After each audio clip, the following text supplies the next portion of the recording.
YouTube, what is up? It's your boy Knowledge here from Gamers Little Playground, and today I am joined here by Papa Nacho. What is up, you guys? It's Nacho here, and welcome to this amazing video.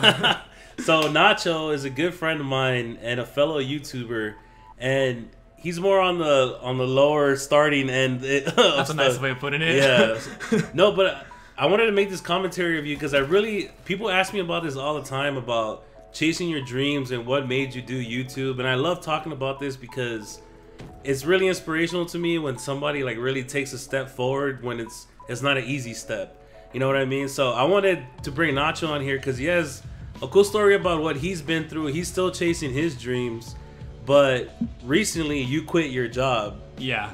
But you had two jobs. Correct. But still, you quit your job. So tell us a little about like why you quit your job and what are you planning to do? Alright guys, so here's kind of my story. It basically begins when I first graduated from high school and I was going to college. So I was basically living, an everyday life, going to school like everybody tells you to do. And, I was trying to get a degree in computer science. So I was going to school for 2 years and, it was cool. It was all gravy. And the second year I was going to school, the more time I felt like I sat in a classroom, the more time I felt like time was wasted. Like, I just kind of felt like I didn't want to be sitting in a classroom if I knew I could just do something better myself. Yeah. And basically, around the second year of my college schooling, I basically just decided to drop out and pursue photography. For those of you that don't know, because you probably don't, I'm really into photography. People from my YouTube channel know that I have an Instagram account, and I post a lot of cool pictures about like the LA scene because that's where I'm from. A lot of graffiti, a lot of abandoned places, and I decided to just try to pursue photography because you don't really need a degree for that. Yeah, you have great pictures, by the way. Oh, thanks, man. I appreciate that. Just letting you know, but I never condone dropping out of school because I finished school. I think school is really beneficial to anybody, but at the same time, like some of the most successful people to ever live dropped out of school. Like Bill Gates didn't finish school. Yeah. You know what I mean? Because when you have a vision of something you want to do, just do it. Just exactly. What I always tell people is, it doesn't really matter how you get to where you want to get, because your determination, your dedication, your hunger to succeed is always what's going to feed you to try to keep on going. Yeah. The only thing that stops you from trying to do what you want to do in life is your own mentality, how driven you are. That's what stagnates your growth. Yeah. And basically, I actually tell a lot of people, I think college is really good. I think college grounds you on a really good educational kind of backing, A lot of people who just go to high school, get their diploma and then just start working right away, you can tell, kind of, they're not there fully, like, educationally, you get me? Yeah. They are growing, they are learning, but I feel like college kind of gives you that backing that you need for the real world. Yeah. And, so basically, I dropped out of school. My second year, I decided to start pursuing photography for a year. So I've had my Instagram account out for probably a year, just posting pictures of whatever I do with my everyday life. And basically, in high school, when I was probably around the age of 14 to around 16 or 17,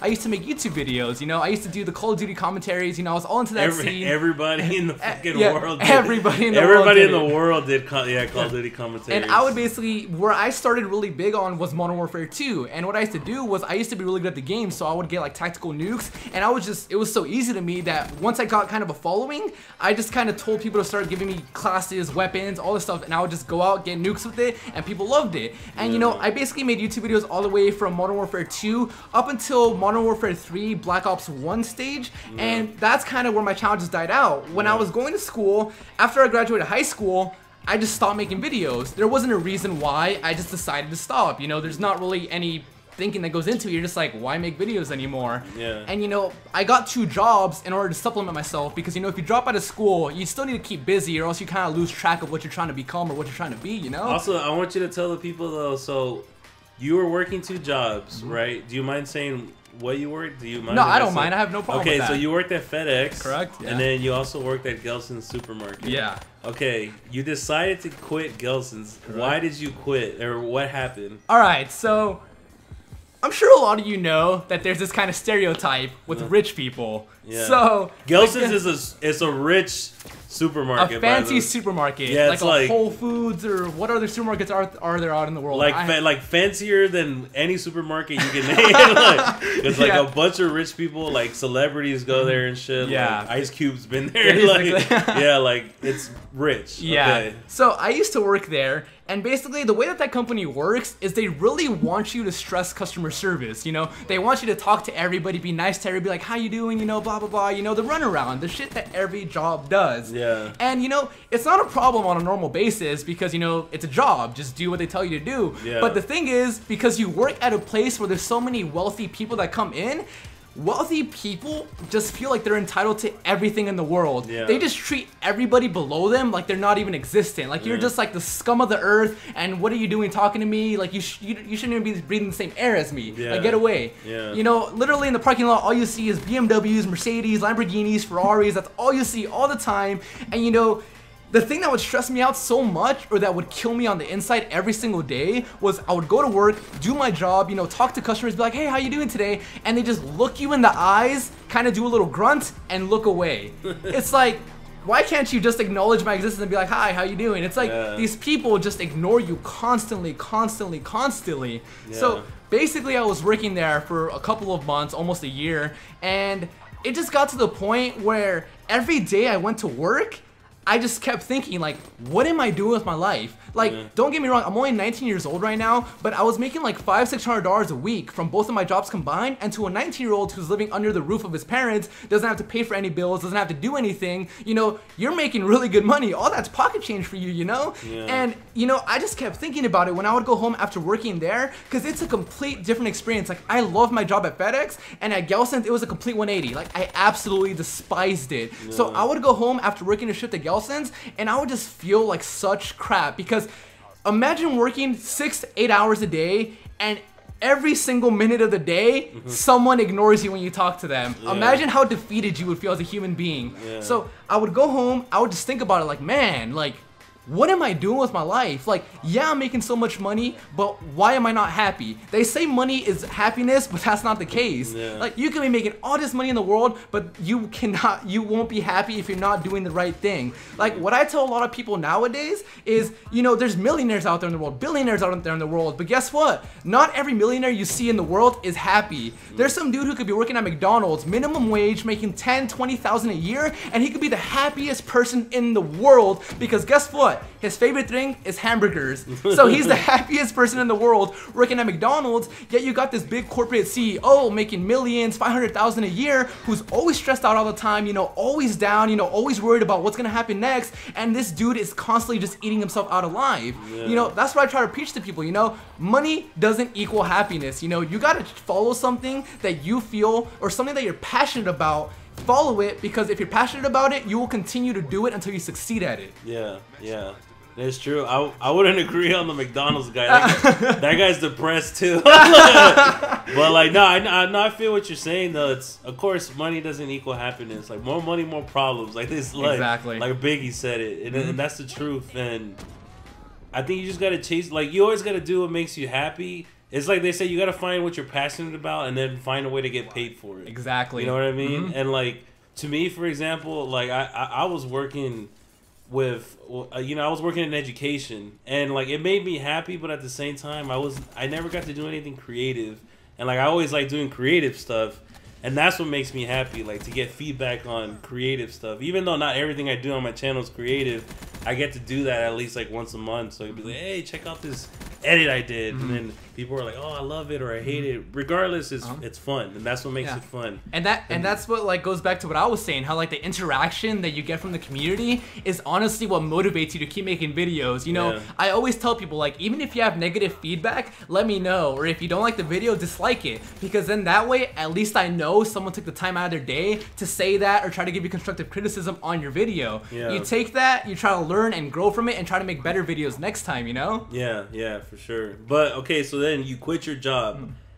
What happened, like, that day? Like, that day, how did you quit your job? Okay, so it was just a regular day, regular shitty day at Gelson's. I went into work, and I was probably, the thing is, the people who work there are ridiculously lazy. I was just a bag boy, a clerk's helper. You know, you ask someone if they need bags for their groceries. A very simple job anybody could do. So everybody who works there is ridiculously lazy. You know, there's this certain like trend or, you know, culture where if you get one person up there who's just working, you can kind of just sit back, everybody else can just sit back and watch you. So I went into work this day and I had 2 other people working with me up at the front, and these 2 people are notorious for being super lazy. Yeah. So there was 3 check stands open and 3 clerks helpers up on front. Yeah. So it's kind of common sense that, you know, 3 check stands, 3 people, 1 person per check stand, you know? Yeah, yeah. So these 2 dudes are sitting by the ATM, which is by the front entrance, like hidden away, you know, for probably 20-30 minutes, chit-chatting it up while I'm kind of just rotating from check stand to check stand to check stand, you know, just trying to bag everybody's orders. And, you know, the manager at some point, after about half an hour, comes up to me and he's like, hey, man, like, you need to start working a little bit harder. And I was just like, what? Like, bro, do you see those 2 people over by the ATM right now? Yeah. And he basically just told me, don't worry about what they're doing. He's like, just focus on how you can do a better job. And when he said that, that kind of irked me in the wrong way. I was like, really, dude? All right. I kind of just let it be. I was like, all right, I'm just going to let it be. I'm going to just keep doing my job. So I kind of kept rotating check stands again for like 10 minutes. And I just got fed up because 10 minutes passed by and these 2 dudes still aren't doing anything. They're getting paid the same amount as me, but they're not doing anything. Yeah. So after about 10 minutes, I was like, screw this. I'm just going to stay at 1 check stand. So I was bagging at 1 check stand for like 5 minutes. You know, there's orders piling up on the sides everywhere. And it's obvious to these 2 other people that there's orders piling up, but nothing's happening. So I was just staying at that 1 check stand, just bagging. After 10 minutes pass by, the manager comes and he's like, hey, I need to talk to you after you're done bagging this order. And I was like, okay, like what now? Yeah. So after I'm done bagging the order, I go talk to the manager, and the manager's telling me, he starts giving me this pep talk. He's like, hey, what did I tell you 10 minutes ago? And I was like, that I need to work harder. And he was like, so why aren't you? And I was like, dude, I just explained to you how there's 2 other people up at the front not doing anything, not to help me. They're just standing there looking at me bag everything like I'm basically just their toy, their dummy, like they're just using me so they don't have to work. And he just kept reiterating the fact that I was like, don't worry about what they're doing, you know, just focus on your job. And I told him, I was like, well, why don't you just go over and talk to them? Why don't you worry about what they're doing? That's your fucking job. Manager, that's your job to worry about what the fuck they're doing. Yeah. Basically, I just felt so singled out because he was basically telling me to work harder when I was the only one technically working. So after he told me that stuff, I kind of was just like, I was PO'd. Like I was out of it already. I was just in my mindset. I was just like, man, like why am I even here? Why am I working here? What am I doing? Like this job doesn't bring me happiness. Yeah, I'm making a pretty penny, but any other job in the world can bring me the same amount of money that this job brings me, you know? So after about 30 minutes to an hour of me just being at the front, kind of being all moody and just being upset, it just clicked in my head. I was like, I quit.